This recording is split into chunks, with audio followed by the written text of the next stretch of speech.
In a world overrun by neocon warmongers, and with the mass media in the pockets of the cabal elite, there remains one bastion of truth amidst the confusion. One beacon of light shining through the murky fog of spin and Islamophobic propaganda. That's right. It's the MP Radio Security Council. The final frontier in the fight for freedom and fairness. I give you the Security Council.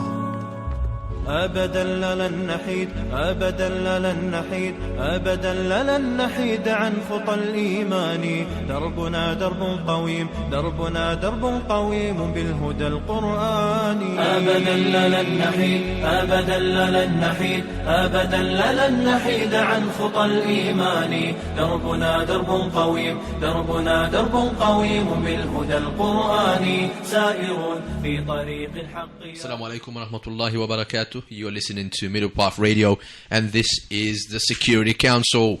I'm your brother Ahmed, and with me in the studio is my co-host, brother Khabbab. Assalamu alaikum to you, bro. Wa alaikum assalam, and assalamu alaikum to all of our listeners. Indeed. It's been a long week and a very busy week with a number of things that we'd like to cover on our show. Brother Zain is on his way. He's about to burst through the doors any second now. So we'll... Like a beast. Yes, just like the beast that he is, Robert the Beast Mugabe. We've saved him a special seat for us in the studio. And we'll just give out our hotline number, which is 07477 080 248. That's 07477 080 248. We'll be covering a variety of different subjects tonight. And... we'd like all of you, brothers and sisters, ladies and gentlemen, whoever you are from, wherever you are from, get in touch with us and drop us your comments, maybe your questions, and just your general kind of thoughts, really, on the different issues we'll be going through. Just want to, before Brother Khabbab throws in some of his agendas for tonight's Security Council meeting, tonight on Middle Path Radio, we're going to be talking about ISIS money. We'll also be talking about how the Charity Commission has come under fire for targeting Muslim charities, and whether there is a government cover-up. We'll be asking that question. Do you think if there is a government cover-up of the systematic child abuse allegations that are coming out every kind of other week, really, to be honest with you, and some serious ones? I think this is the worst of the allegations that I've heard. So we'll be touching a few of those issues. Some of those are more the serious topics. Anything else that you've got as agenda, Brother Khabbab, you want to throw in? Go on. I know you have some interesting humorous stuff. Well, I think we've had some humorous articles popping up throughout the week, so maybe we can throw in about the Hotel Sharia and Hotel Sharia and what is it? Divorce on the wedding night, is it? Sounds like wedding day, and also divorce because of WhatsApp or not reading WhatsApp messages.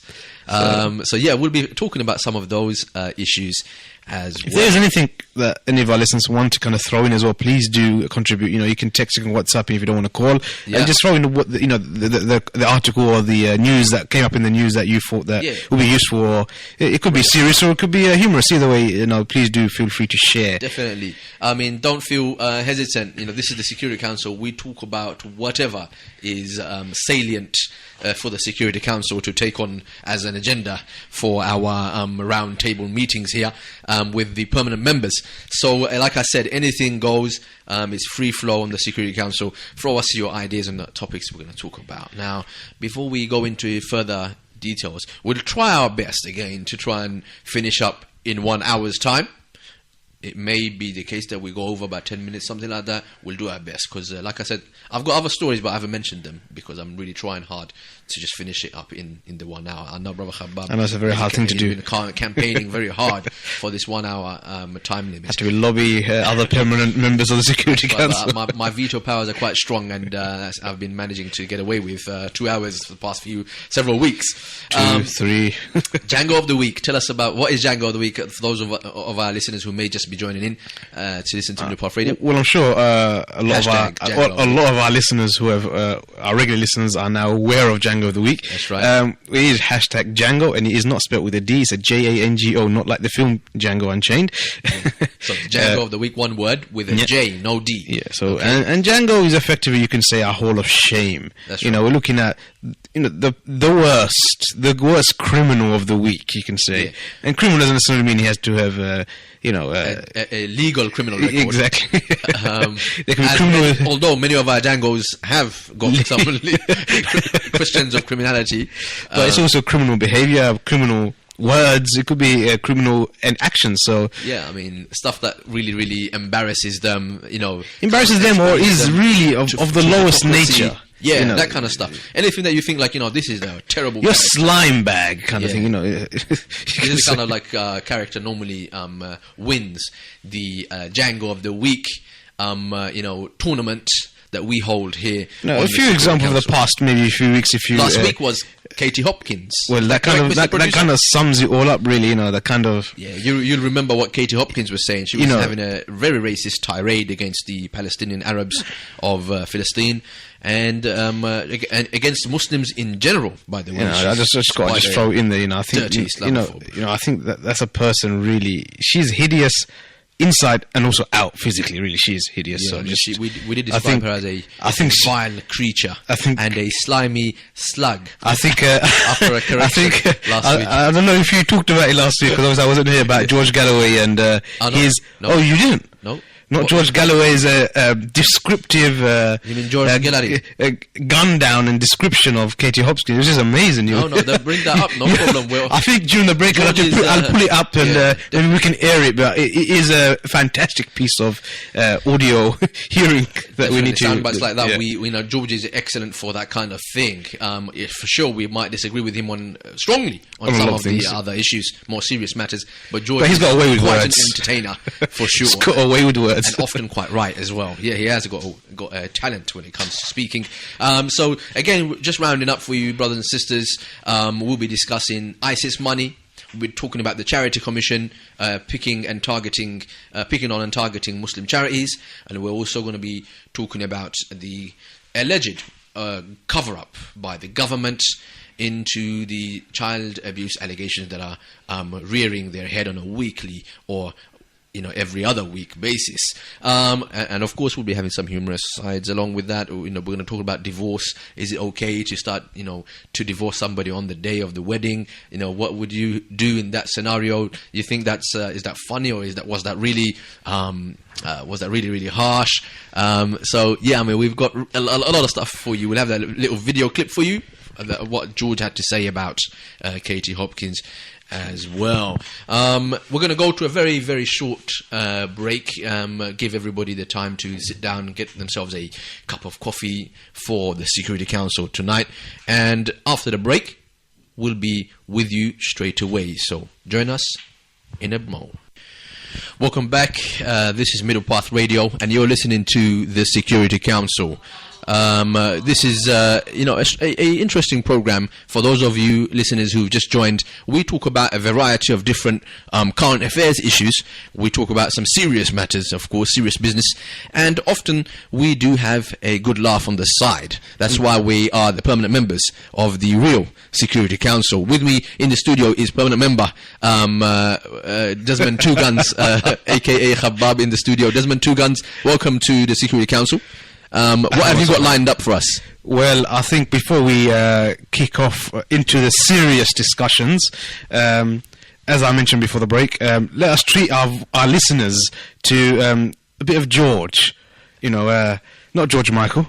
But which George is this? Is this Georgie boy, Golden George? So this is Golden George with his kind of take on our Django of the Week from last week, Katie Hopkins. So this is George's I can request Mr. Producer to unleash George. Her name is Katie Hopkins.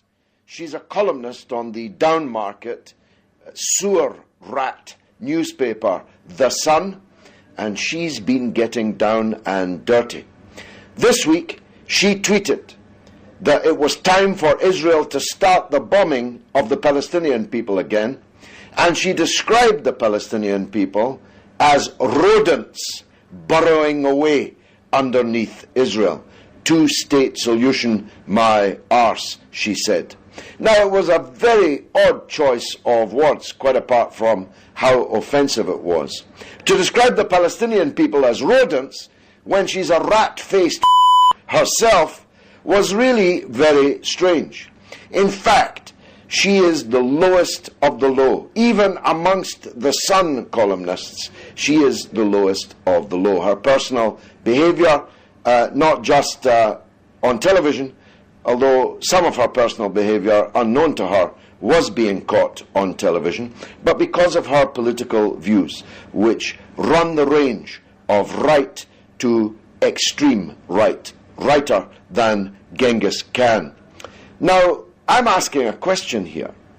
If a Muslim personality, say a cricketer or a famous Muslim footballer, had called for people to start bombing Israel, if that personality had described Israelis as rodents burrowing away underneath Palestine, I hazard a guess they'd already be under arrest. There certainly would be a clamour in Parliament, in the media, to put that person under arrest, because we have laws against hate speech, against deliberately seeking to incite hatred, which is usually followed by violence against any group of people.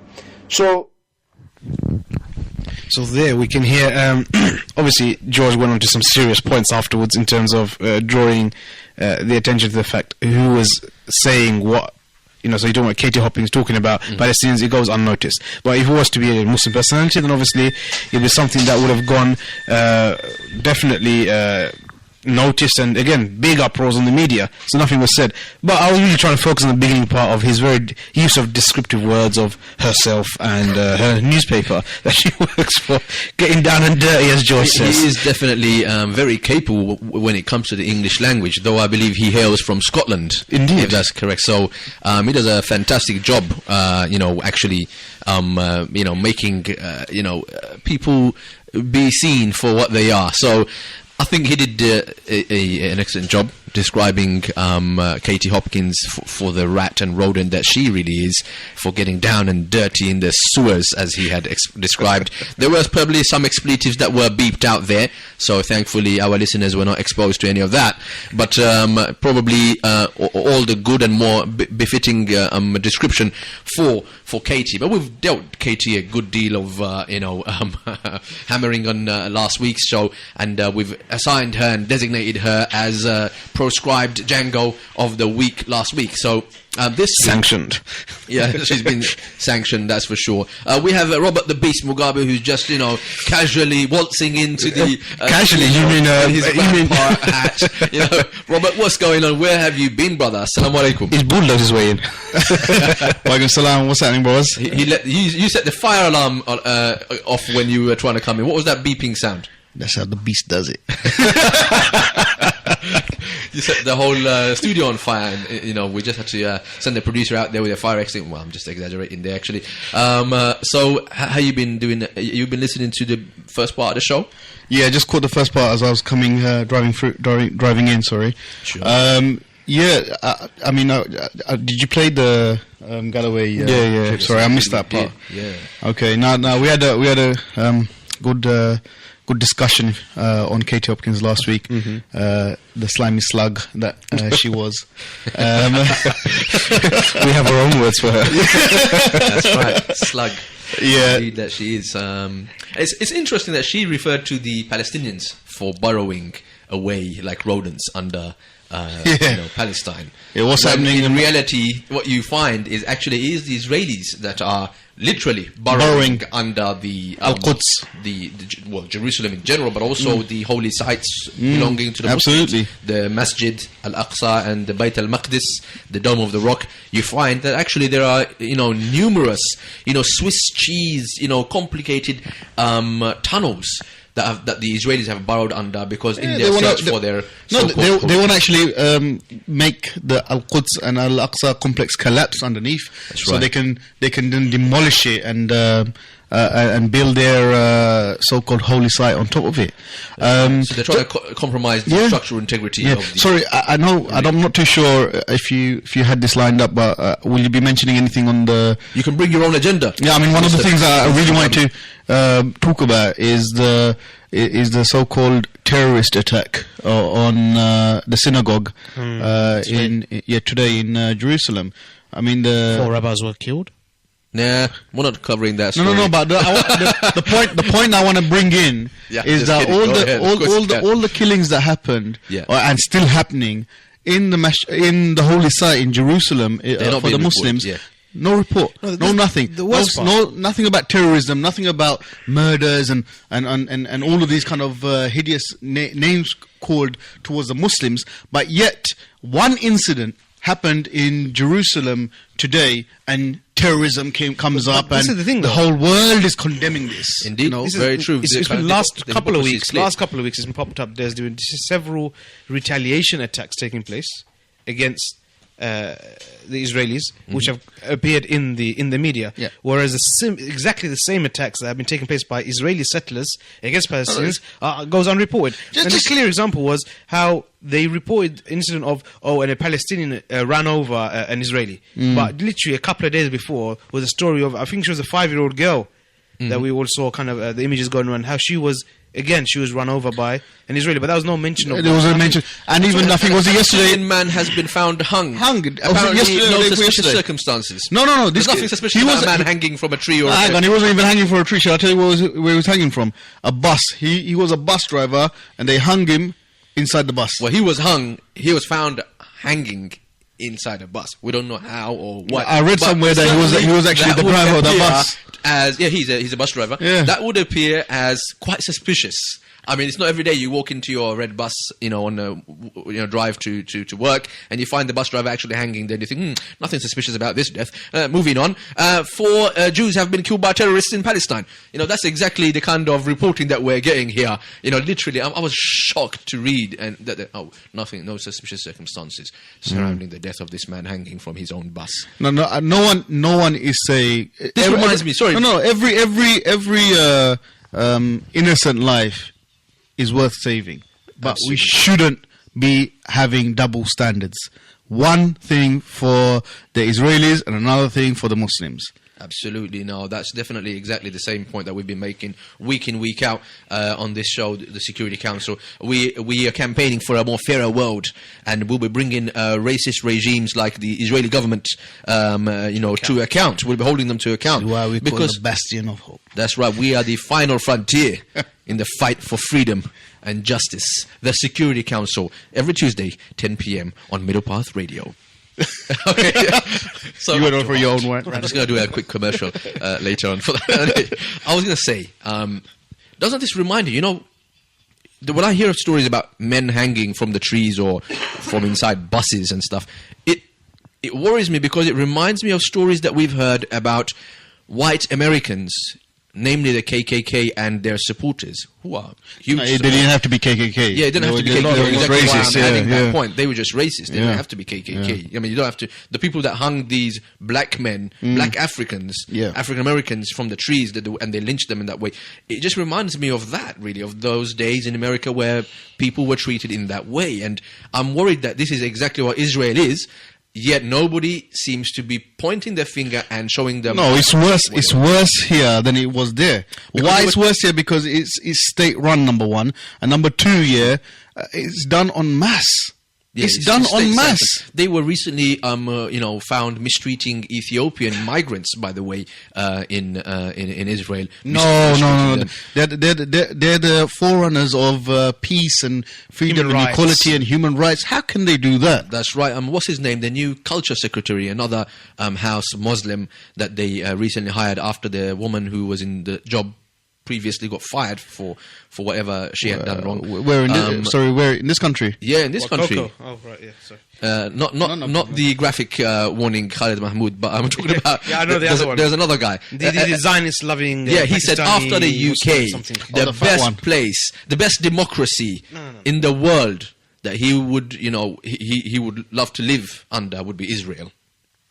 This is a so-called Muslim guy telling the world that after the UK, Sorry, the best wrong play, number. you know, I mean, Wrong number. that's exactly what he said. I was shocked to the core. Like what? You know, I guess that's how you get into higher places. That's how you become a minister. If you, don't, rub your nose. did you have backside? You ain't gonna be going high. Did he have a brown nose? It looks like he got brown nose. He had a whole face that was brown. Sorry about that.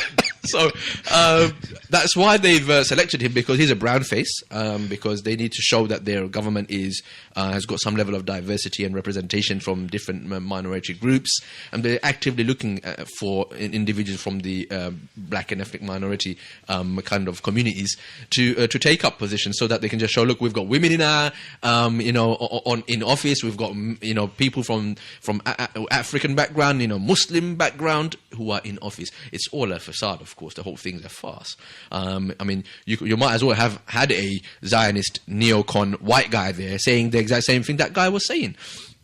Anyways, we had a different number of things to talk about. We're going to give out our number one more time. I understand we've got some texts coming in. We'll be taking those texts shortly once we get an opportunity to talk about those texts. Do keep them coming in, okay? We really appreciate them from our listeners. We have a designated time. We'll be probably talking about that after the first subject that we get through. The number is 07477 080 248. That's 07477 080 248. Now, moving the discussion on, I want to ask you two permanent members a question. I just want to get your thoughts on this. What do you make of the idea? I mean, how do you feel about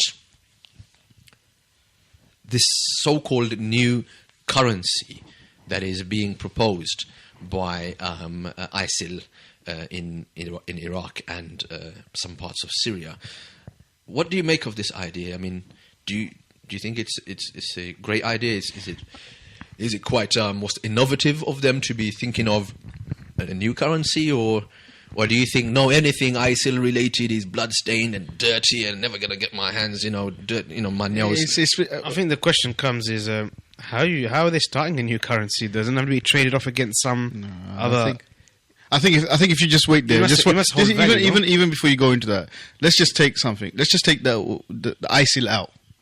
From the equation. Let's take the ISIL out from the equation, because anything they do at the moment, it's going to be controversy. It's going to be, whatever it may be. Because it's them. Because it's them. So let's just take them out. Let's say Islamic currency. Yeah, say Qatar or one of those kind of currency, countries, not Islamic. Maybe that's the question. Is there such a thing as a currency that is Islamic? Is there something Islamic about currency? Is a currency, but exactly. What it is any currency that is not authorized by the world governing body of America, America basically, and who it doesn't. And doesn't, the Security Council permanent members, who made them the world governing body? It will affect if it affects the dollar, basically. If it affects the dollar, and the dollar is not seen as the universal currency, yeah. I think you're just one of those American government stooges. How did you make it into becoming a permanent member of the Security Council? Hey, I'm going against that. All I know is I think currency needs to be recognised. That's what it is. Now, even if to hold value, because otherwise it is meaningless. I think the point is, forget about the legalization of the whole thing or the validity of the whole thing. Let's look at hypothetically, if there was another currency, and like the one that came out from ISIL, okay, let's forget about them and just put that Islamic currency there. Something that is different to the one that we are run by at the moment, which is the dollar. Yeah. If you put that on, what's the big deal? The big deal is this: that America will lose out, the world will lose out in that sense. The people who are running the world will lose out money, their money. How would they lose out? Because I still don't understand currencies. So I'll give you an example. I think there was someone was telling me about, there was this a new form of currency that came out on the internet. Bitcoin. Yes. And it was it's actually now illegal in America to trade with that currency because it started challenging the dollar. The homogeny. Yeah, it started challenging the dollar. So what's the big deal? The big deal is New World Order, because if the world starts trading in a different currency than the dollar, and now you bring in some really serious, points on that. I never looked at it like that. So it could actually compromise the current status quo. Absolutely, that the current world order relies quite heavily on. I just find it fascinating how so many things related to ISIL have been so fast tracked. It's just suddenly, a couple of months ago, they were ragtag, and now they've got their own currency. They're giving out parking fines. They've got it just seems strange. I don't know, just the whole situation. Just because people, you're strange. talking about ISIS here, yeah, yeah. Because regardless of what they're doing, whether you agree or disagree whether it's right or wrong. If you put that to a side, people want to see any kind of so-called extremists, so-called Islamic fighters or mujahideen or whatever you want to call it, whether they're legit or non-legit, as terrorists. And these terrorists, how can they have some kind of order? How can they have some kind of systems in places? Now, I'm not talking about ISIS here directly. I'm talking about any of the rebel groups in Syria. Forget about Iraq now. Just look at Syria. Yeah. There's some places out here that in Syria they've got an order, they've got a governance. It defies the kind of image that the Western world, the government and media have been trying to paint of those parts of of those regions. Really. That's right. That these guys are kind of monsters.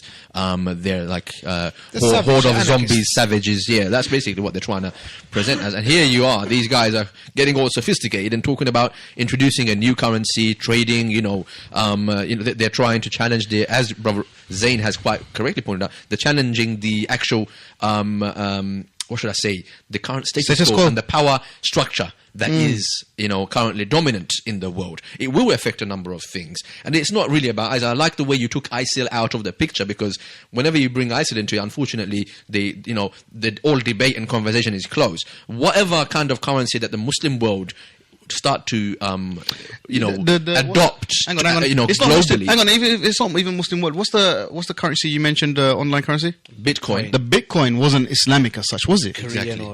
Whatever it was, but because it actually shook. It shook the basis of the American currency, which Apparently is the dollar. It had higher value than the dollar. It did by quite a big margin. Just do a bit of research, you'll find all of that, because when I did look into it a number of months ago, because I was fascinated the fact that America has made it illegal. No, because America made it illegal, and apparently Europe was going to make it illegal. How much did you lose, Brother Zain? That's the question. I made a loss, man. I made a loss. Did you do mining? No, I didn't do any mining, but I made a loss there. I made a loss. That's why you're complaining. You're having a rant on Middle Path Radio because Gaddafi took a lot from us. So interesting stuff. So that's some interesting question. I mean, really, is there anything Islamic about it? I think we said, a currency is a currency. It strengthens the Muslim community to maybe use their own kind of select currency. It may not do so, but it definitely does one thing. It changes and shakes up the current system. That's what it does. And if it starts to have some sort of value, as Brother Khabbab is pointing out, if it does get accepted internationally, even starts to have some sort of a legal status, then it can affect the current status quo. But the reporting on this, that's really what I always love focusing on. They started to talk about this like it was some sort of jihadi money, like even the currencies become like a terrorist, weapon. Like what is this? We're just talking about dollars, pounds. We're just talking about money here. Something guys. that you exchange. It's something monetary. That's sure some jihadi bananas will be coming out soon. And everything's the flag. It became jihadi. Now the coins are jihadi. It's just so absurd. The level at which that the media kind of stoop to. Always, and they never cease to surprise me. That's the ISIS money that we wanted to talk about. There was the other different couple of topics. Is there anything else you want to add on that? Oh, I think we're just gonna. Is that a text? Yeah, somebody's making a point about British bankers, and I'm not sure if I'm understanding him or her correctly. It says here, British bankers are more dirty. I'm sure bankers here can and will milk the situation. Okay, interesting comment. I'm not sure I fully understood what they were saying here, but British bankers are more dirty? More dirty than who? The American bankers? No. I'm not sure. The American bankers... No, I think they were talking... I think maybe there is regarding the Islamic... what's it called? Currency in the sense that, they're being threatened and so forth, and they're a bit more dirty. I think it's more about the fact that people are tainting, saying, "Oh, it's ISIS, or they're dirty." And that kind of concept. If you hang on me, the guys here are far worse. They're the ones who caused the global recession and the current economic downturn that we're seeing. Because they were too greedy. Indeed, they were, and actually, it was in America that the entire recession started off from. It was actually the American bankers, and not just bankers. I don't know what they're called, hedge fund managers, and It's all part of the banking industry. yeah, it's all part of the banking finance. But if you look at, like, okay, I know this is not the topic, but look at the hypocrisy in that. Bankers caused all this recession. They lied. They colluded in dodgy their investments. Dodgy investments in the sense, like, if you made a mistake, that's fine. But if you colluded and made a plan to bring down something and this is criminal. That's right. Where are all these bankers now? And Exactly. this whole model that created this situation was actually the brainchild of a team of young bankers from J.P. Morgan.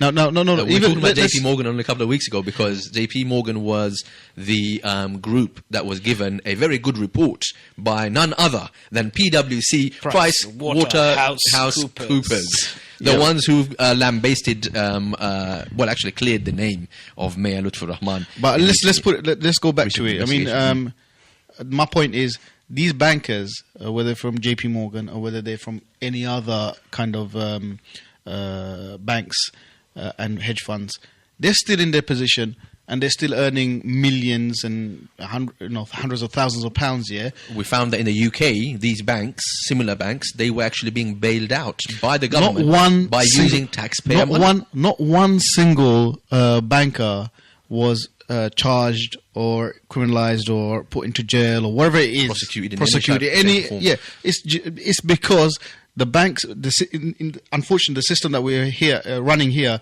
the government is in bed with the bankers. That's right. Without these bankers, and that was Gordon Brown. Yeah, and without these, I definitely take that point from you, and I want to recommend to our listeners to go and check a excellent documentary done by the BBC, by the way, and I think it's their economic correspondent Robert Peston.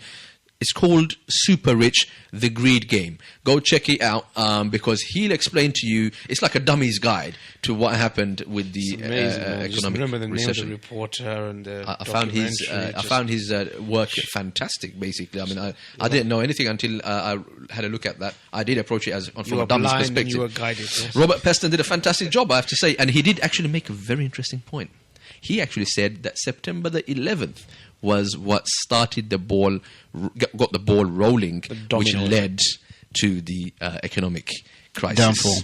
And he explains it as after September the 11th, the attacks on the Twin Towers, what happened was the American stock market actually crashed, and it was the first time it did that since the Second World War. The Wall Street crash back in whatever that year was. Okay, so and the markets were closed for I think 2 days, and this creates chaos in financial terms for America. So what happened was their banking infrastructure decided to slash interest rates and start giving people money to go and spend their way out of this recession. And they said, look, you don't have to pay much back on it. In fact, you almost paid nothing back. No, they really gave everyone loans and let them buy houses and all of that gave kind of people stuff. Mortgages and gave people property and stuff, like ordinary people. And the documentary actually covers that. It says, look, these are the people many of the people were coming out of prison. They were saying, look, if you've got a criminal record, your CIB ain't clean, doesn't matter. We'll give you a home. We can give you a loan and everything.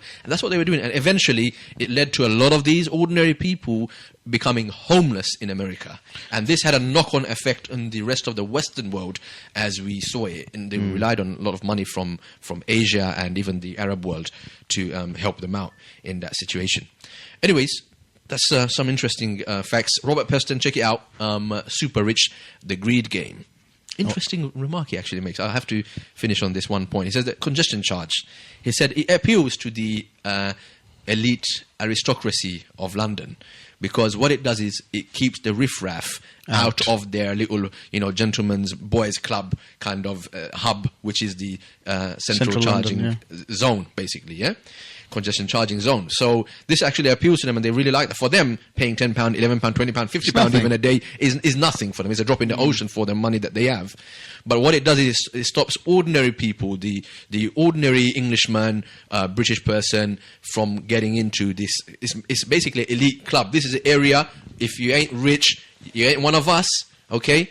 No peasants allowed. That's basically what the congestion charge is designed to do. And you can thank, was it Livingston that did that and introduced it and now it's being only increased year on year by that clown, Boris that clown, Bojo. before he got in, his first thing was, I'm going to abolish the congestion charge. Yeah, he walked in and realized it was the biggest cash cow that he had, so he couldn't get rid of it. You can't kill No, the not golden that he goose. get rid of it. He increased the He charge. increased it. Now, I think, what is it now? 11, 12 pounds? 11 pounds? £11. £11 a day, yeah. Unbelievable. And if you live in the area, you do get a discount, but you still have to pay about £3 or something like that every day. So correct me if I'm wrong. Poor brothers people and like me sisters. avoid it. We just refresh like we me. peasants, you know, I haven't just- been we in the just, central charging zone for a long time, you see. I just use the outskirts and Charge it back to your employer. So it's interesting stuff.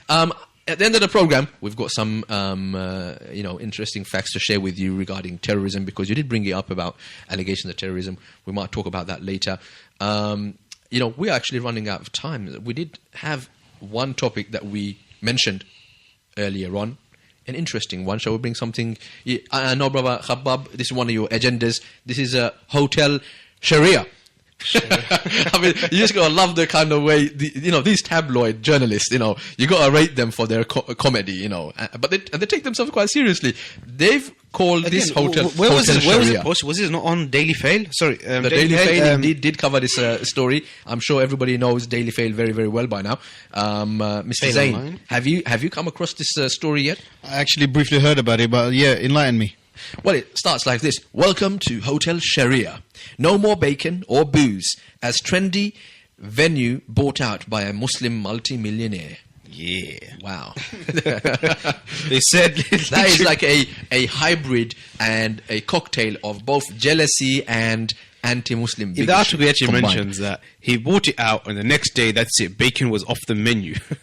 We went to our morning breakfast, and there was no bacon. There was no bacon. Oh, No poor bacon. us. I had to go across the road and get breakfast. That's what one of the customers are saying. And, Apparently.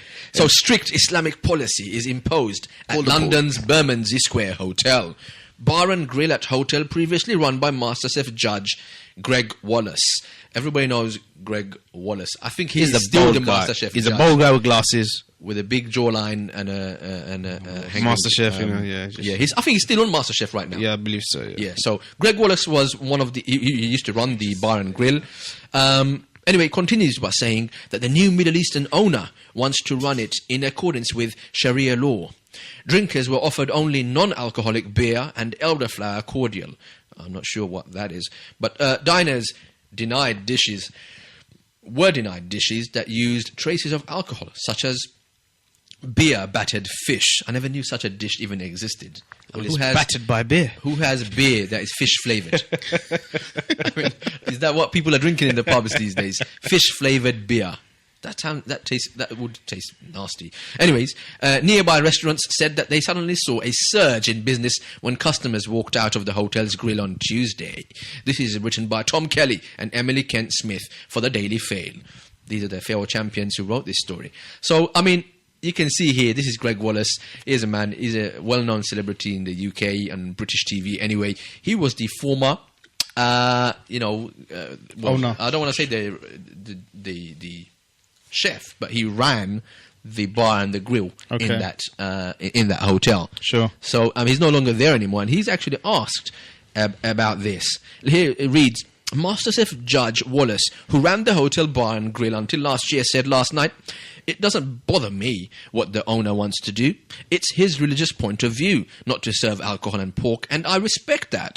I stay at the hotel, and if I want to drink, I go elsewhere." Amazing. Unbelievable. That's rocket science there. This baldy white man is actually saying some really decent things. No, And it's not even decent. It's just logical. common sense. No, it's like, I think everyone just lost that logic. yeah, I think racism's become so apparent these days. Like, I'm not going to it's stay. business. Some of the comments. It's If like- you read some of the comments from the It's article. like coming over to a local restaurant here and saying, "Oh my God, they don't serve alcohol." I was like, "Yeah, it's my business. I get to do as I like. You can go take your custom somewhere else if you want. We welcome you, to come and buy and stay from the services that we provide. But we're going to run it how we like. It's just funny because some of the people that comment on this, like, I see, I'm never going to go to that place again. Oh, I'm never going to eat there again. Oh, I see, I'm never going to stay there again. It's these kind of comments. And there's other people who did just say the same thing. Man, the guy owns a hotel. He does as you wish. You know, if he doesn't want to sell pork, he don't want to sell alcohol. Well, you know, what kind of comments are you reading there, Mr. Zain? You know, shall I give you your binoculars? Oh, Granddad.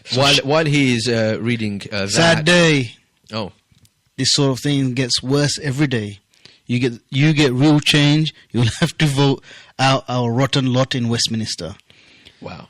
They said it's not the booze or bacon that concerns me. It's the evil Sharia law that's creeping into this our country of ours. This is Barry from Weymouth.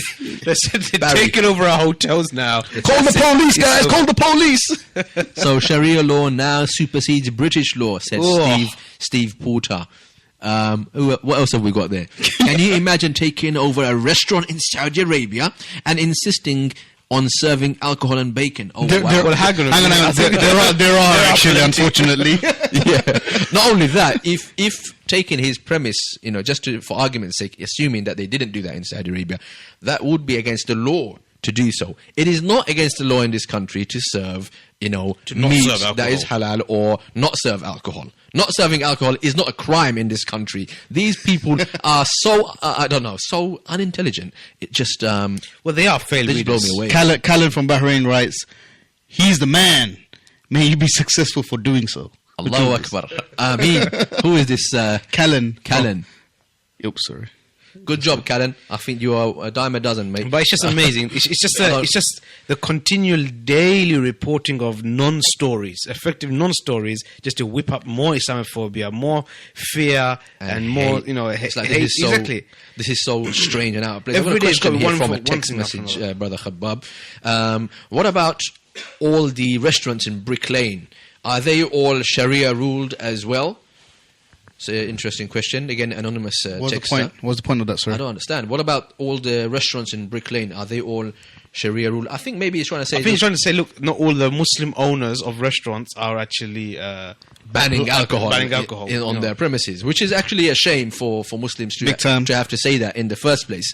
But if it's Muslim run, and I mean, yeah, they should be living up to their principles that they live by, their ethics and their we're not saying that values. You know, someone who is not a Muslim, he can run and do whatever he wishes in that sense. This is his law. It's his way of life. Well, I walk into a Subway not run by Muslims, and they don't serve me no alcohol. So non-Muslims are now champions of... Yeah, but Subway don't really sell alcohol, okay. Well, that's their choice, isn't it? That's my whole point. They don't have to serve alcohol. They serve soft drinks. If they wanted to sell alcohol, they could have. They, of course, have to apply for a license, I'm sure. Same with any of the fast food chains like McD's or wherever you... none of the fast food...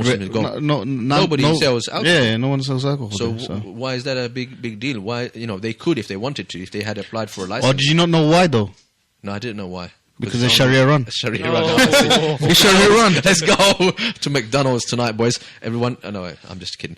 Because they're still selling haram meat in there. They're still selling haram meat, obviously. However, who says that in your country? We heard that since Domino's and now Subway's are selling apparently halal meat, now Sharia is creeping into even KFCs. Those KFCs now as well. What's the other one that sells chicken? It's like KFC. No, man. But you can have McD's and KFC anyways. Ahl al-Kitab, innit? So you can have it. You keep your opinions to yourself, Mr. Mughali. All right. I was joking, guys. Don't do that. So, what about all the restaurants in Brick Lane? Are they all Sharia ruled? Obviously not. Muslims in this country, unfortunately, they don't live their individual lives according to Sharia. Many Muslims, alhamdulillah, are doing a very good job, and they're being, but listen, there's some people that decide. The point I think this listener is trying to make is you're making it out as though Sharia and the Muslims are taking over the UK, but you come down to Brick Lane every week, many times a week, to what? To drink alcohol and enjoy the Muslim food. Yeah, because Muslim food. The alcohol, unfortunately, in those places from are the things that are making money. Ray guns. No, but the alcohol from those places are the things that are making money. Yeah. So don't talk talk to me about the EDO. Those idiots. Anyways, another question has come in. There are so many non-Muslims that run non-alcoholic businesses. That's a good point. I mean, if that's what we were saying already. Another text saying here, if we sell alcohol and eat bacon, will that make us British? That's a good question. If we sell alcohol and eat bacon, will that make us British? Well, that's a good question from our listener. You can get turkey bacon, so you know. No, but what about the vegetarians then? Made out of, Hang on, what about the vegetarians? The British vegetarians? They're all Sharia-loving Muslims, isn't it? Don't you know That's that? what it is, man. I'm telling you, these vegetarians. I don't know if you know. David Cameron came out a while ago about he wants to make London the Islamic finance capital of the world. Oh my God! So David Cameron is a so he is Islamic has he become the caliph now? I think he's the ambassador to Abu Bakr al-Baghdadi of ISIL in hiding. So when it suits people financially or whatever, it's okay. It's There's okay big to money. put So Islamic. let's make London. We are the Islamic. Because he wants to get all the Middle Eastern money into London. That's what it was. A financial caliphate. Londonistan. And on a serious note, he wants to get all these Middle Eastern money, which the Middle East is full of money now. And this new thing I've heard from a lot of people now, this Islamic finance is going to be the next big thing. So he wants to get all that money into London straight away. Yeah, and he he knows said there are very wealthy, capital. powerful people in the Middle East. Absolutely. And they've already, out of their own initiative, they have already gone ahead and done a lot of trade here in the UK. They've bought out football clubs. They've made structures here, like the Shard, for example. That's Qatari owned, if I remember. Is that the tallest building in Europe? I'm not sure. Is the Shard the tallest building? Yeah, it is. Yeah. So, I mean, that's not owned by any Englishman. So, I think most of London is owned by Arabs. Yeah. Well, it doesn't really matter. It doesn't really matter when it's making you money. If it's making you money, bring all these Muslims Pull out all sell all of our country away. We'll give out the Union Jack if it brings us a good buck. Just look at this. Pull out the money coming from so-called Arab and Islamic countries. Yeah, this country is going to cripple and fall. This will cripple and fall. Just go to the Arab lands and hold the oil for one day. Don't sell the oil for one day. You watch Saddam what Hussein happens. did that, didn't he? Yeah, I mean, it happened, something like that. It happened, and it was chaos. There was chaos. Then they realized that they can no longer have him in power, and we must launch. This comes back to your point earlier that you were making about the currency. Again, this is another one of those economic dependencies that the Western world actually kind of rely on. Black gold. This is the leg that they stand on, and you take that away, you start shaking that, rattling that cage, then they really feel vulnerable. So yeah, it's been often coined or termed as black gold. That's really what oil is, and a lot of commentators have been speculating that these so-called wars in the Arab world and in the Muslim world is actually motivated by their greed and infatuation with oil, because Iraq used to be, I don't know about now, it probably still is, the second largest oil richest country in the world after Saudi Arabia. Largest supplier of oil. Yeah, second largest supplier of oil, and that's why Saudi Arabia is a very strong ally of the United States and the United Kingdom. And of the fake Security Council, sorry. The one that sits in Geneva. Where do those guys sit? The fakesters. Yeah, everyone sits here. This is the real Security Council right here. The dissident, the provisional. With Robert the Beast Mugabe. Desmond Two Guns, Django, Jonathan. Okay, so we've had a different number of stories. We're going to go for a brief break in maybe just a next 30 seconds, and we'll come back to listen to a very short piece. Again, it's actually quite interesting. I think it's a Channel 4 piece. Let me just double check that for you. Excellent journalism. See, we're not all about just pointing our fingers and looking at some of the bad journalism that's done out there. We also like to point out some very good journalism that is being done here. And these are some serious questions that Channel 4 News has for Boris Johnson over a property deal that they've been investigating. It's an interesting video. We'll come back to you after the break. So while that's getting ready, this is a Channel 4 piece done by, I'm not sure the name of the journalist here, but it's really about a Chinese firm, and its human rights record isn't really very, very shiny, squeaky clean. Let's put it that way. There's some serious questions about this Chinese firm's human rights record. However, this same company has been doing some very lucrative deals with London. particularly. We have Boris Johnson here, who's the mayor of London, who's gone ahead and done this deal, selling property to this Chinese firm. The skyline of London writhing and sprouting with extraordinary growth, like a speeded-up David Attenborough nature film. London's for sale, and it's China's favourite place to invest. And this is their biggest British property investment, Royal Albert Dock, next to London City Airport. A Chinese firm, Advanced Business Park, ABP, has won £1 billion deal for a vast new business park here. Nothing has been quite as exciting as what is now proposed by ABP at the Royal Docks. But we've been examining this mysterious Chinese company with friends in high places. Mr. Johnson, wasn't the Royal Albert Dock fixed for ABP?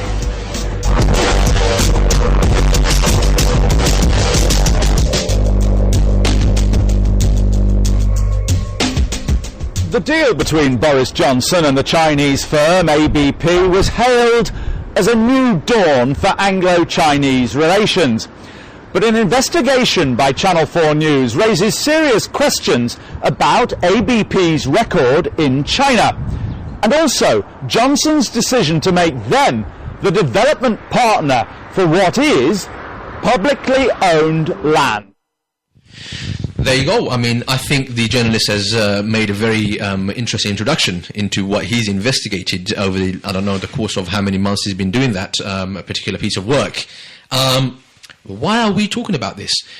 Well, the documentary actually goes on further. I'm not sure if there are other parts to this documentary. Just go to YouTube and go to Channel 4 News' own YouTube channel, and you should be able to Google or type in serious questions for Boris Johnson over the property deal. If you check that out on Channel 4 News' own YouTube channel, you should be able to get the full clip and listen to that, watch that in your own time. But in brief, what I'm going to tell you, I've watched it myself. I was actually appalled to find out that this is the kind of standard of business, if you can even describe it as that is happening at this huge scale with these multinational foreign companies. Now, that plot of land, those of you who know London quite well will know that it's actually situated literally parallel to the city airport. It's a strip of land which actually floats on the water. It's a very lovely scenic place. It's just off of the University of East London, I think, that is also situated there. So it's a large space of land, and it has been sold to this Chinese company. Now, this Chinese company, the documentary goes on to show, has been quite controversial, especially with its human rights record. In China, it has had also other property development projects over there, and it has been forcibly destroying homes of Chinese residents. And there's one short clip there taken by some amateur footage of families. The lady was being pushed to the ground. She's the mother, and the child is saying, "Don't hurt my mother, don't..." I just felt really moved watching that, and the Chinese police were just saying, what are you guys going to do? What's the point in recording this? We get to do what we like, basically, is what he was effectively saying. And this is the same Chinese company that Boris Johnson, Mayor of London, is inviting to do business, and has actually completed the business deal with them. Notice, you'll be thinking, where is Ahmed going with this story? A number of bids were made. Time we don't know. A number of bids were made for that property. Okay, you've got like a number of British companies who actually bidded for that place, but they never won the deal. And what was uncovered by this investigation was that a lot of the people who worked for Boris Johnson, okay, these were members of his staff who were involved in looking at the applications from different bidders and so on and so forth, trying to be due diligent, actually now work for this Chinese company who have got this deal. Bingo. Okay, so basically what we're talking about here is not just the human rights record of the Chinese company, but also the way in which Boris Johnson has been kind of running a kind of corrupt operation here. This is like giving underhand, backhanders, under the table kind of deals. And now members of his staff are now working for this Chinese company who've now got this deal. In fact, it's been proven that hundreds of thousands of pounds of donations were made by this Chinese company to the Conservative Party in their election campaign. Backhanders.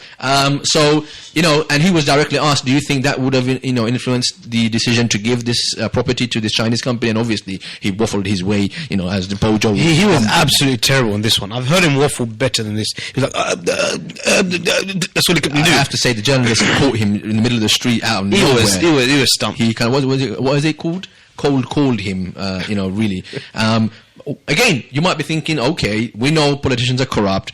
Yeah, do you really? I'm raising this because only a week and a half or 2 weeks ago, there was a serious investigation into another mayor who happens to be Muslim, who happens to be from an ethnic minority, who happens to be Bangladeshi, and in a borough maybe semi-dominated by ethnic minority people and Muslims in general, into the way he was handling finances and public money. How much was do you know how much the Boris Johnson's deal was worth? Something in the millions, bro. I can't remember the exact figure, I'm afraid. Well, can I assume it was more than 1.6 million? Yeah.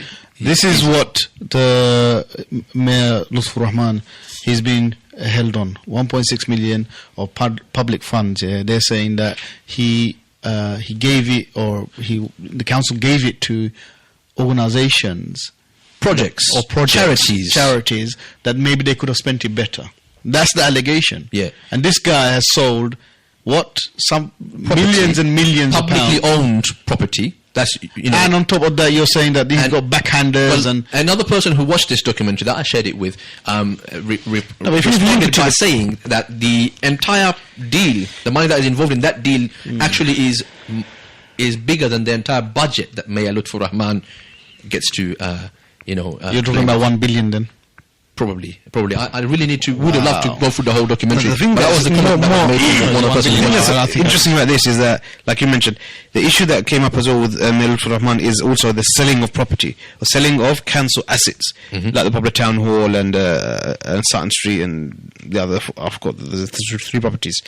So again, same issues here now, but this is on a more higher scale and much bigger money. And it actually seems a bit far worse because literally, everything is so interlinked. You haven't known. Yeah, and on top of that, the guys are now working for that same Chinese company. Foreign company. Yeah. I mean, this is blatant shoddiness going on. Where's PwC now? Where's PwC? Where is Eric Pickles when you need him? He's still pigging out on some of those biscuits that we've paid for. So, I mean, I think really, this is the kind of level of bigotry and hatred happening out there against anybody non-white, anybody. No offense to the police. That's right. I don't know why they would be even associated to the oink oink. Just making sure. This is security. I love you guys. So listen, I mean, you're absolutely right. But even comparing it with Mayor Lutfur Rahman is a joke because Mayor Lutfur Rahman, the money that he was giving was public money to charitable organizations, community projects that were doing work in the community, fighting homelessness, fighting drugs, fighting gang violence, or whatever it is that they were doing. These were people that were giving. I mean, he mentioned on our program only 2 weeks ago when we interviewed him, he said this was money going to the Booth House run by the Salvation Army. He was giving money to Advice Bureau, to Law Center. These were giving legal advice to people who can't afford lawyers. Looking at the picture, the main issue is not him giving the money. It's that his main crime that he's a Muslim. He's a Muslim and he ain't one of their white boys. He ain't white. He ain't white. And don't get me wrong, white is not literally just a skin color. It's a state of being. I mean, you've got Asians, you've got colored people working for these same bigots and who are getting on just fine. You see, so many of his opponents are also Bangladeshi who happen to be Muslim, but they are very much hand in hand, what should I say, hand in glove with the very agenda of the political opponents and the establishment that is currently running this. What was that famous saying that you should love to reiterate from George Galloway, was it? What was that? Something about 2 cheeks and... Yeah, well, that doesn't fit in this particular conversation. And I'll leave Georgie boy to inform you with his colourful language on those. Yeah, George Gallery. So that's Boris Johnson. I'm just shocked that this is, a huge investigation, massive findings here, but... There's no reports about this in Daily Mail, in the Telegraph, in the Guardian. His story, isn't it? So why would Eric send something into this? Even The Economist, which the article was based in, is a US-based article, right? They were picking up the story of Mayor Lutfur Rahman. Mayor Lutfur Rahman is not the mayor of a city. He's just the mayor of a small borough. The poorest borough in the UK. That's right, one of the most poorest boroughs in the UK. Okay, so I'm just pointing out, look at the hypocrisy, the double standard. Look at, this is only demonstrating the bigotry that we have in the media. You know, overseas, you know, organizations are taking interest in Mayor Lutfur Rahman, but here we have the mayor of London, one of the most important capital cities in the world. Okay, this guy doing deals with the so-called Chinese. You know, the Chinese are supposed to be, I've got nothing against the Chinese. I think they're probably as corrupt as any other Western company out there. So don't you think I'm going to be making an excuse for the Chinese? But I'm not racist against them neither. But the British people, who tend to be quite racist on occasion, not everybody. To be fair, there are some very sensible, very good people. In fact, many of these British people voted for Mayor Lutfur Rahman. My point being is, they look at the Chinese with a very critical eye. And this is again the same scenario as you mentioned earlier, Brother Zain. They're willing to do deals with people that they don't even like the Middle Easterners from Qatar, for example. And now even the Chinese. If these guys bring us money, if these guys can make bring more glitz to London, you know, if they can line the inside of my pocket with some, you know, sterlings, then definitely I don't mind working with the Chinese. Yeah. I don't mind working with the Qataris. I'll work with anybody. Yeah, we hate ISIS because they're beheading people, but the Saudis, it's okay to work with them, even though they're sure if ISIS gave enough money, you know, they'll start, you know, collaborating. Most of the time when they come that's out, what we need to do. businesses. We need to advise Abu Bakr al-Baghdadi to introduce this currency of his, and then start paying the British government huge sums of money, start buying out parts of London, Downing Street possibly, and you will see how popular you become, Mr. Baghdadi. Yeah, that's legal advice that we're offering you from our Security Council right here with Desmond Two Guns and Robert the Beast Mugabe. Yeah, but on a serious note, look at a lot of these dictators, say all over the world, African dictators, those who are in Sierra Leone or other places, where all these blood diamonds and all these money that came out from those kind of places, the Brits never said a word on those genocide and mass murders on those populations by those dictators, because the money was rolling in. That's right. And up till today, there are still British companies out there, organizations still looking for gold, still doing mining for jewelry and diamonds and stuff like that, even now. So this is not some sort of colonial era from back in the days. No, this is still happening. It's happening as we speak. Still happening right now. Quick mention. We've got a second last article for today. We're going to go to the Guardian here because we have run out. I'm going to leave the cream of today's articles with Brother Khabbab. This is the last article after this one.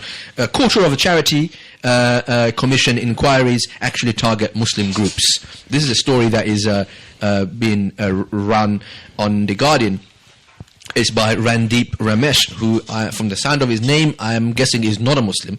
Okay, so a quarter of charity commission inquiries target Muslim groups. Islamic groups say that they are being unfairly singled out, with 5 British charities operating in Syria under full investigation. Sir William Shawcross is the charity commission chairman. Okay, but also just to interject there, he was also the former trustee and director of Henry Jackson Society, which is the Islamophobic right-wing neocon think tank. That's right. They are quite a bigoted group, and this man is now leading the Charity Commission. So all the charities in the UK are answerable and accountable to this man. To this Islamophobe, right-wing, now obviously doing what Islamophobes do. Pro-Zionist, anti-Palestinian, trying to stop everything you can good charitable work of these invaluable aid organizations, the humanitarian work that these charities are doing.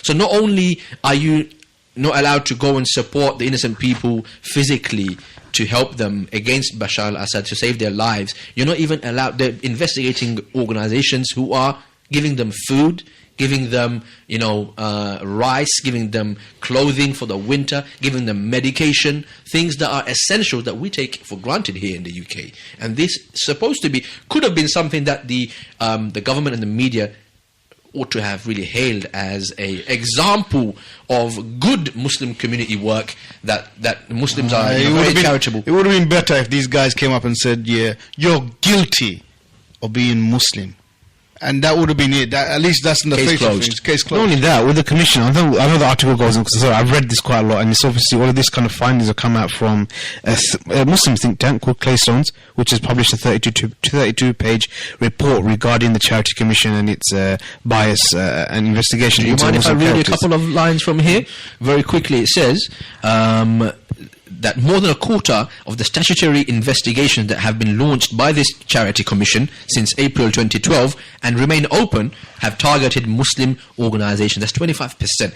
An analysis by The Guardian can reveal drawing criticism from Islamic groups that they are being unfairly singled out. Responses to Freedom of Information requests show that more than 20 of the 76 live investigations focus on Muslim charities associated with running mosques, providing humanitarian relief, and in a number of high-profile cases, aid efforts in Syria. So really, this is really... There's an additional point here which is very key, which is that there are 55 charities. Currently, the Charity Commission, they have a tab on, and this is the extremism and fundamentalists, like a little thing, marker, which is important. 55 charities. Now, these charities don't know who they are. They don't know, but it's been marked. So they basically, it's something to, they can find an earmarked that these are potential extremists and fundamentalists. And again, the charity won't know that they have that. They have no way of knowing what made them go on that list, and there's no way of them removing that tab from them. Let me 55 quote charities. exactly your point that you just made about the 55 charities directly from Claystone's research director, Adam Balian, if I've pronounced his name correctly, from the think tank Claystone, which focuses on Muslim issues, said that the Commission has labelled 55 charities with the issue code extremism and radicalisation without their knowledge.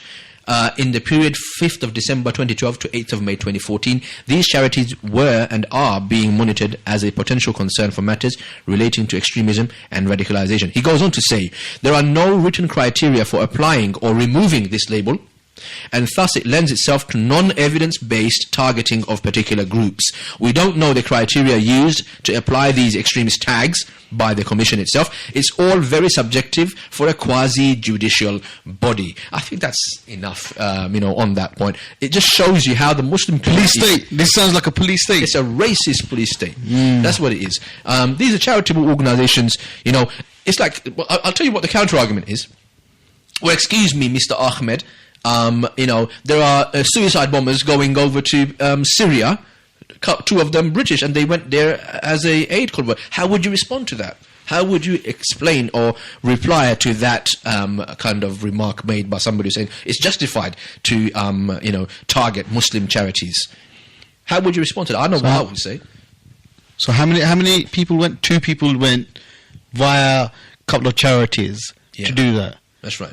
So the charities, my point is... So every single charity now is responsible for these 2 people. I think I would even go further than that, Brother Zain, although you've made an excellent point. I would go even further than that. If for example, somebody in the UK wishes to... I don't know. It's called due to association. No, what I'm saying is, say for example, the banking, we talked about banking earlier. Say if employees at a bank were to commit a lot of fraud, and there happen to be a lot of bank staff committing this fraud, do you then start investigating the banks as to their role in being fraudsters? Do you start saying... Oh, no, even let's go different. Let's go different. 8,000 serving army personnel are in prison for committing crimes.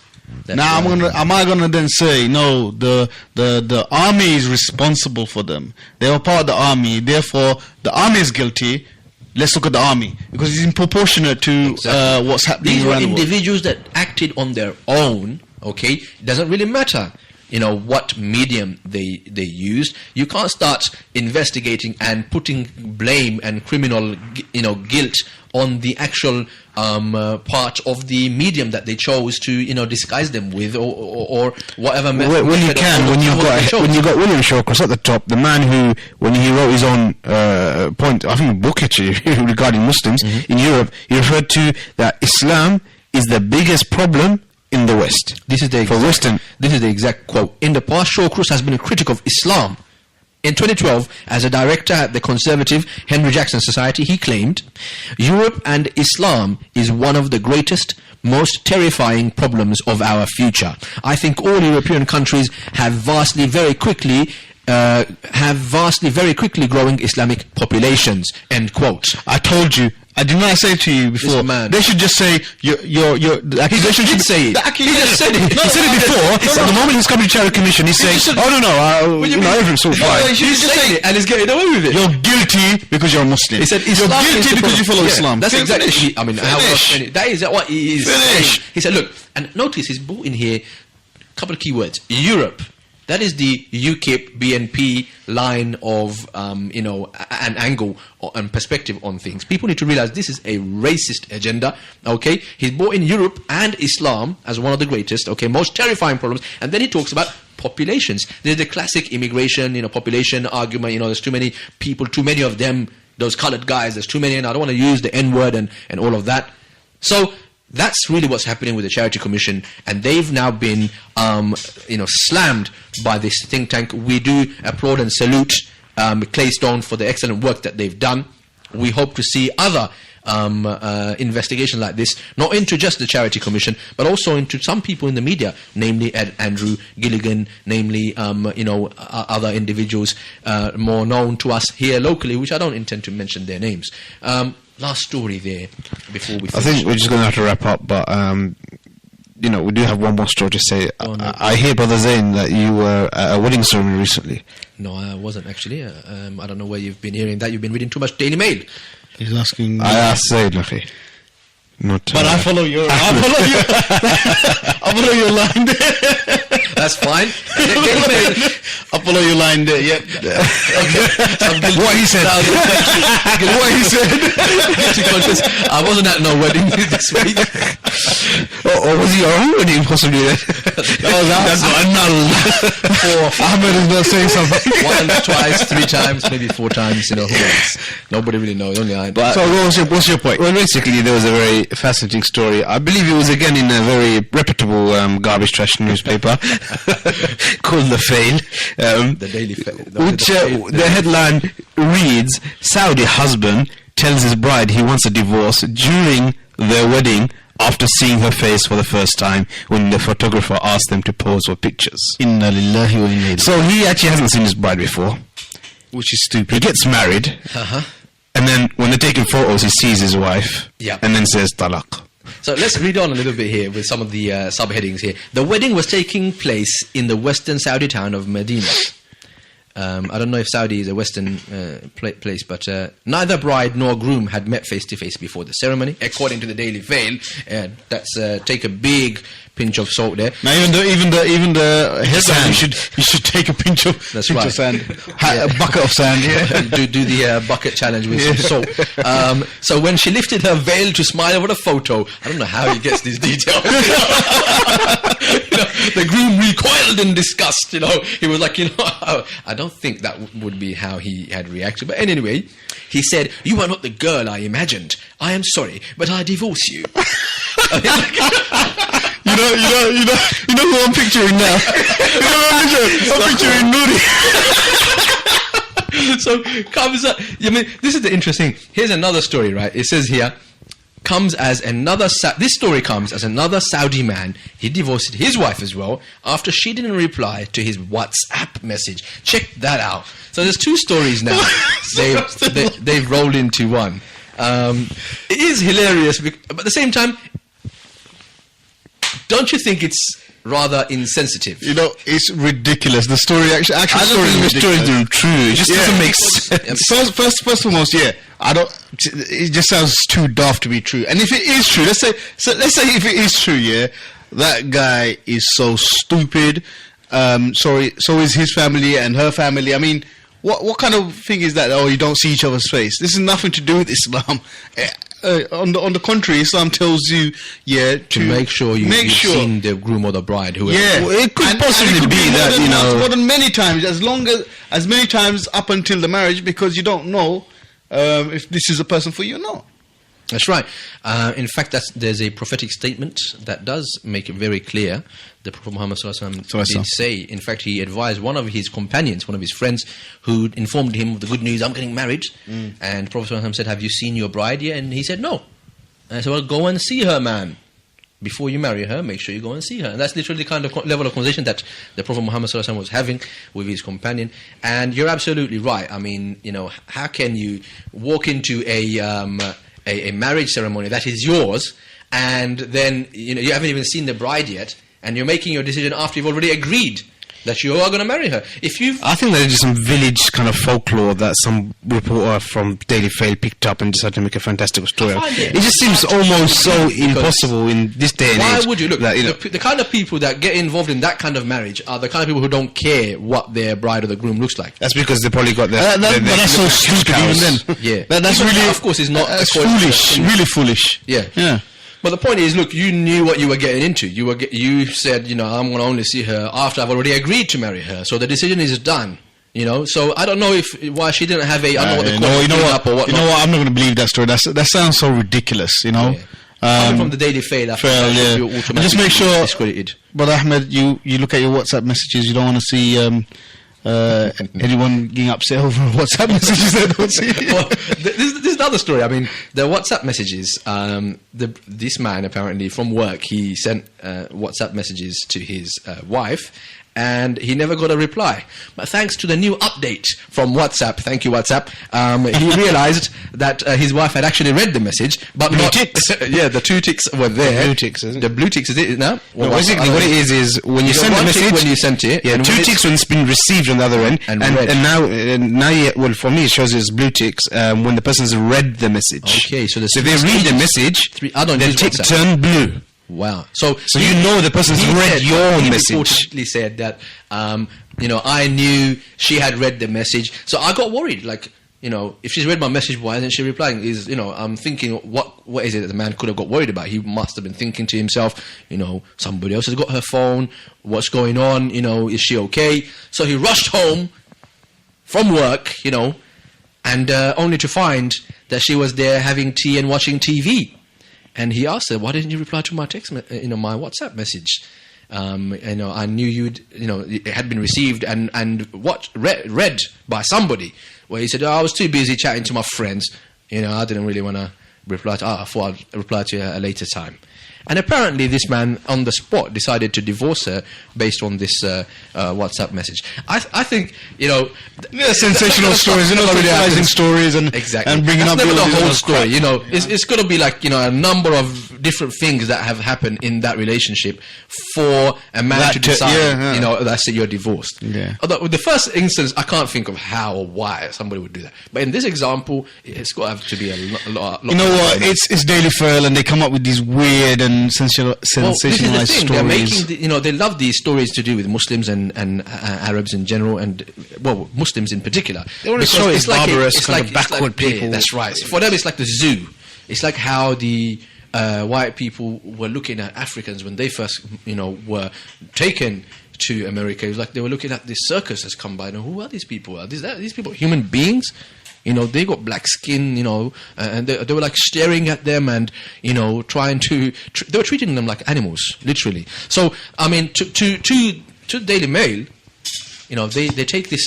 they've got this obsessive interest in everything Muslim and peculiar about Muslim. We had other stories for tonight, but we won't be able to go into them today. I will definitely cover them next week. We apologize if we haven't been able to get through everything. Django of the week. Django of the week. Before we go, I want to say what's going to be covered next week, because there is this massive story that is breaking out regarding serious allegations about child abuse by politicians, ex-MI6. Child abuse? I heard it was murder. Child rape. And apparently the allegation is now that they murdered 2 kids, little children. They've been killing them. And they're all... officials, senior officials close to government or in government at the time. MPs, some of them. And this abuse was taking place in the close vicinity of the Parliament building. And apparently there were chauffeurs involved and so on. So we can't go into that story today. Yeah, exactly. We will take this story, inshallah. I hope you guys... It's still breaking. Yeah. I think the Mirror is carrying that story. We'll bring that to you next week, inshallah. Django of the week. #Django of the week. Who did you have as nominee? Sorry, I missed that part. You had William Shawcross. Okay. William Shawcross is definitely one of the nominees. For Bumbling Johnson. Bumbling Bojo. I'm really rearing for Bumbling Bojo this week. Just to say, you've had some amazing, fantastical articles by Daily Fail. I think it's not a person, but the Fail needs to be a possibility. I think with those two stories and the other stories, Sharia Hotel, just the Saudi. no, you know what? I'm voting male for this one. Daily Fail. Daily Fail is Django of the week. Producer, he's nodding away with his head. Daily Fail gets Django of the week. So there you have it, brothers and sisters.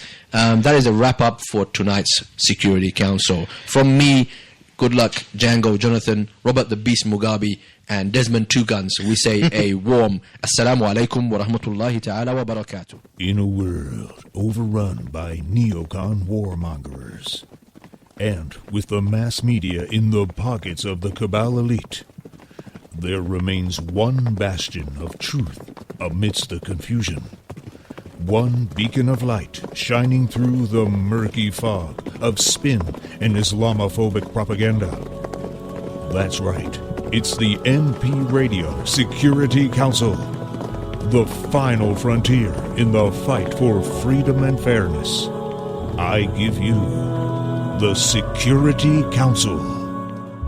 أبدا لن نحيد أبدا لن نحيد أبدا لن نحيد عن خطى الإيمان دربنا درب قويم دربنا درب قويم بالهدى القرآني أبدا لن نحيد أبدا لن نحيد أبدا لن نحيد عن خطى الإيمان دربنا درب قويم دربنا درب قويم بالهدى القرآني سائرون في طريق الحق يا جند الله